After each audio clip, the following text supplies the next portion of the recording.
All right, welcome to the Larry Krueger vacation portion of the Krug Show, brought to you by Pig in a Pickle. We are down on a little vacation at the beach, and let's do a little video right here on Trey Lance. There was a rumor coming up yesterday or the day before, but the Atlanta Falcons showing some trade interest in Trey Lance. I don't know if the rumor's legitimate. I don't know if it's not legitimate. I will say this, the Atlanta Falcons kind of build themselves or look at themselves as kind of an up-and-coming team. And there's a lot to like there. I think the coach is a good coach. I think the offensive line is really, really solid. They've got some weapons. They improved their defense.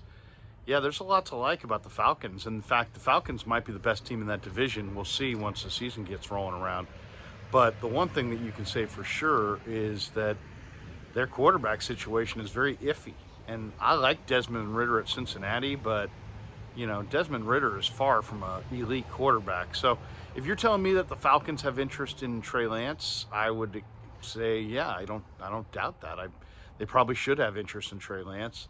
Now, as far as should the 49ers trade Trey Lance to the Falcons, that's a different deal altogether. I'm on record as saying that I wouldn't trade Trey Lance unless I really got something that could help me win the Super Bowl this year. So what do the Falcons have player-wise that they would be willing to part with, that they potentially could, you know, trade to the Niners for Trey Lance that would make the Niners a better team this year? Because that's the only way I'm making that trade. And to me, there's a few players they're probably not really willing to part with, to be honest. Like, I'd take Drake London, you know, the USC wide receiver, but I don't think they're in the mode to move him. And I don't think the Niners necessarily need Drake London with all the receivers they have, but I would take him. I like him a lot. Kyle Pitts, you know, seemed like a pipe dream a few years ago, but Pitts has torn an ACL, I believe, or an MCL, and they were in the same draft class, I believe, and, you know, he could be, a guy like Pitts would be a nice weapon for the 49ers. The guy that I think makes the most sense if you're going to trade Trey Lance, I mean, if you're trading him to the Falcons, you're probably going to get picks in return. But picks don't help you win the Super Bowl this year, so I don't know if that makes sense. But the Penn State defensive end / outside backer, Arnold Ebiketie, that's a guy that I would have interest in for sure. Ebiketie is a pass rusher. He's quick. He could help right away. I think the 49ers could use another pass rusher. They could use another guy coming off that edge who's flying at the quarterback. So that one makes sense to me. If you could get Arnold Ebiketie, you know, Clark Phillips III, the Utah nickel corner, would be a nice get as well, but they just drafted him, and the odds are they're probably not moving him, but who knows? You never know. I mean, I would probably take Arnold Ebiketie in a pick of something like that to, you know, bolster your pass rush in the present. Ebiketie wore, I think, 47 last year for the Falcons. This guy is an undersized rusher, but the motor, the speed, the quickness, the hand usage, it's all there. And, you know, getting him, you know, after a year in the league and a full off season, there's no doubt that he would slot right in at one of your defensive end spots and give you another pass rusher that you could potentially, you know, win a Super Bowl with. So, you know, if they want to move Ebiketie, Zach Harrison, also the rookie from Ohio State, was drafted by the Falcons. I'd take Harrison or Ebiketie. I'd rather have Ebiketie, to be honest. But, you know, some kind of an edge rush piece and maybe a mid-round pick would probably be fair compensation for Lance. Once again, though, I'm not in a real rush to move this player just because you've gotten to this point, right? And, man, you're a Super Bowl contender. You don't know if Purdy's coming back quite yet. You don't know what you have in Darnold or Brandon Allen. You may not know exactly what you have in Trey. I mean, I guess if the Niners have made an evaluation that he's not going to emerge in the next 2 or 3 years, then that's one thing. But to me, I would love to see what he does this summer. And yet this is the rub for the 49ers. If you wait to see what he does this summer and he plays great, are you going to want to move him? Maybe, maybe not. And then if he plays poorly, is there going to be any market for him? Maybe, maybe not.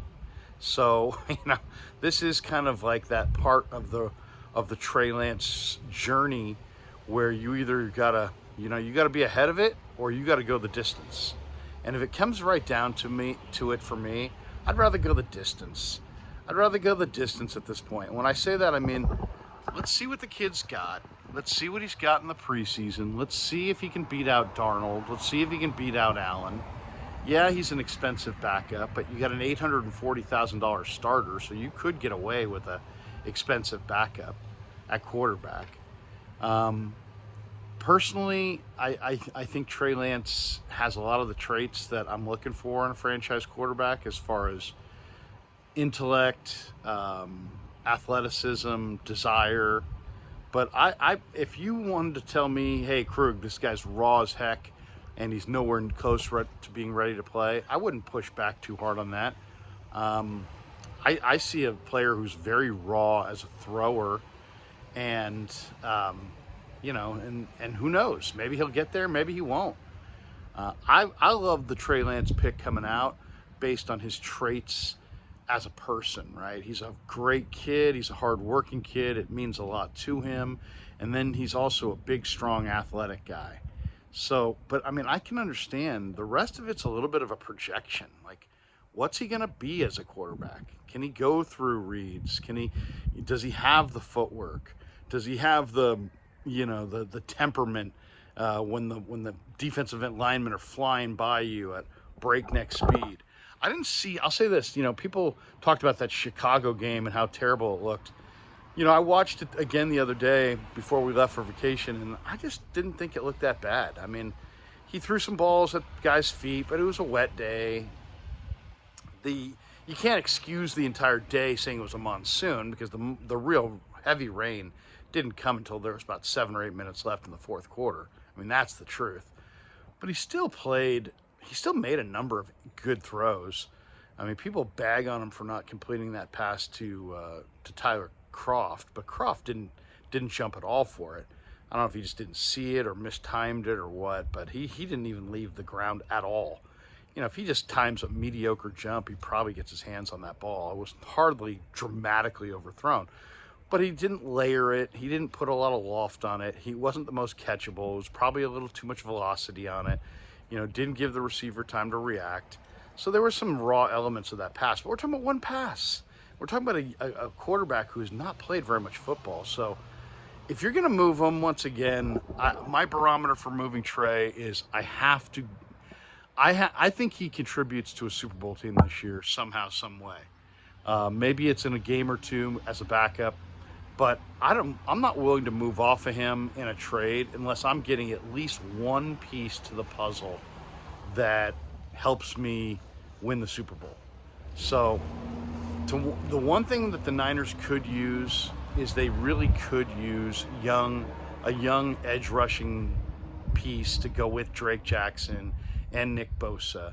And the Falcons have 3 of them, if you really think about it. They got Zach Harrison from Ohio State. They got D'Angelo Malone from Western Kentucky, the former Hilltopper, who's in this camp as well. He's a good edge piece. And then they've got Arnold Ebiketie. So, and they even also have Akindeji, the former Notre Dame kid. So they have kind of 4 young defensive ends that, man, any one of those guys would be a nice little addition to the 49ers defensive end core. The one thing with the Niners D-line, it's the engine that drives them on defense. They're really loaded at tackle, but they're not nearly as loaded this year at defensive end because of Ebukam, Willis, and Amenahue all taking off in free agency. So they could use a defensive end. The Falcons could use a quarterback. The Falcons do have 3 or 4 young defensive ends that might interest the 49ers. So in some ways, I could see the match between, hey, the Niners could really use a young edge rusher or 2, and the Falcons could use a young quarterback. So I see the Falcons and the Niners being a great fit in a Lance trade.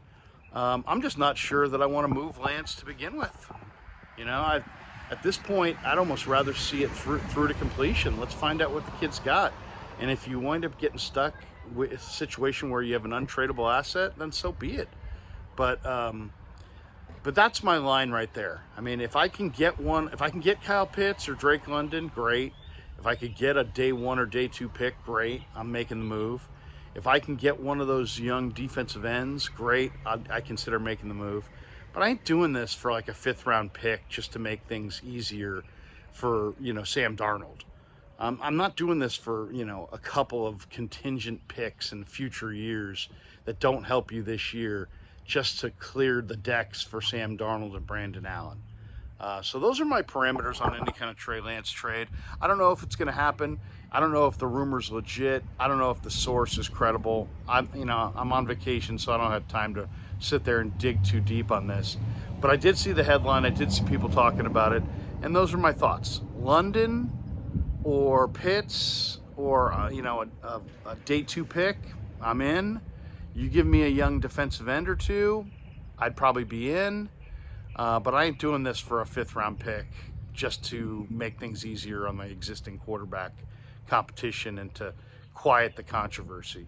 But I'll say this, the only thing that makes me think that there could be something here is that all these insiders have pointed to, July and August as the time where if there's a trade of Trey Lance that could be coming.